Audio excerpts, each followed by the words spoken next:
Dans ce tutoriel, nous allons voir comment réaliser le test d'homogénéité du qui-carré ou le test d'indépendance du qui-carré à partir du logiciel R. Nous allons nous placer dans le contexte suivant, où nous avons trois populations, A, B, C, qui vont être comparées sur une variable réponse qui permet deux solutions que nous nommons REP1 et REP2. Les différents effectifs observés ont été déjà répartis dans une table de contingence que nous voyons ici à l'écran. Pour réaliser ce test à partir du logiciel R, nous allons demander la création d'une table de contingence à partir du menu Statistiques, Table de contingence, Remplir et analyser un tableau à double entrée. Nous allons pouvoir choisir le nombre de lignes et le nombre de colonnes de ce tableau, qui par défaut est 2 x 2, et nous allons choisir ici d'ajouter une colonne supplémentaire. Nous allons mettre comme intitulé de colonne les différentes populations qui vont être comparées, et comme intitulé de ligne, les différentes réponses qui sont permises pour la variable observée. Nous recompions également les différents effectifs directement dans cette table. Une fois cette table complétée, nous pouvons choisir si nous souhaitons d'afficher les pourcentages des lignes, colonnes ou totaux, et de réaliser le test d'hypothèse qui-carré d'indépendance. Notons bien ici que l'on est dans le cadre d'un qui-carré d'homogénéité, mais les calculs sont les mêmes dans les deux cas de figure. Nous allons choisir également d'afficher les composants de la statistique du SCI2, c'est-à-dire les différents écarts réduits observés pour chacune des cellules entre les valeurs observées et les valeurs attendues. Nous allons demander également de montrer ces valeurs attendues et éventuellement de réaliser le test exact de Fisher.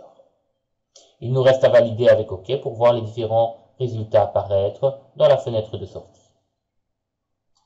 Dans un premier temps, le logiciel nous présente la table de contingence que nous avons encodée et nous redonne ici les différents effectifs. Il nous donne dans un second temps les résultats du test du qui-carré. Nous voyons ici que la statistique du qui-carré est de 8,5, correspond avec 2 degrés de liberté puisque l'on a 3 colonnes et 2 lignes.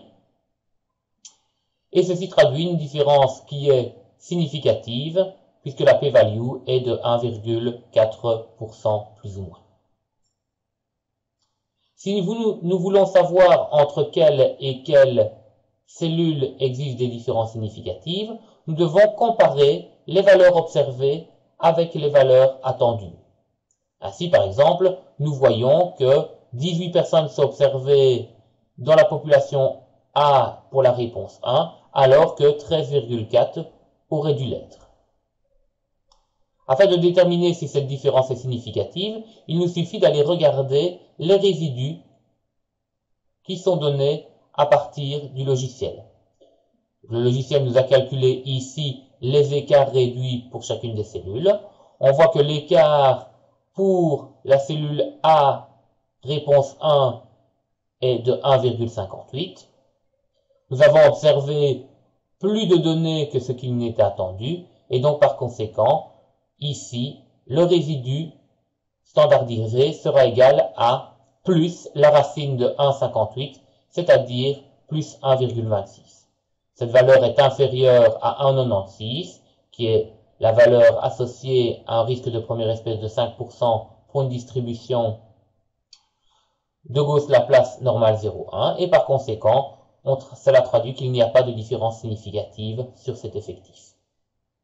Par contre, si nous regardons pour la même réponse le nombre de sujets observés dans la population C, nous voyons que nous en avons vu que 16 pour 26,8 qui est attendu, c'est-à-dire que nous avons un déficit ici, traduisant un écart réduit qui va être négatif. Il sera égal à moins la racine de 4,35, c'est-à-dire moins 2,09.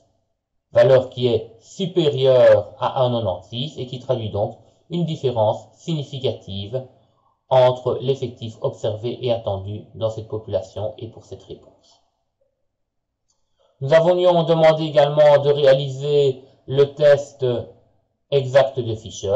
Nous envoyons ici sa réponse qui est traduite au travers de la p-value qui est de 1% plus ou moins, traduisant également, comme nous l'avons obtenu avec le qui-carré d'indépendance, qu'il y a une différence significative entre les trois populations.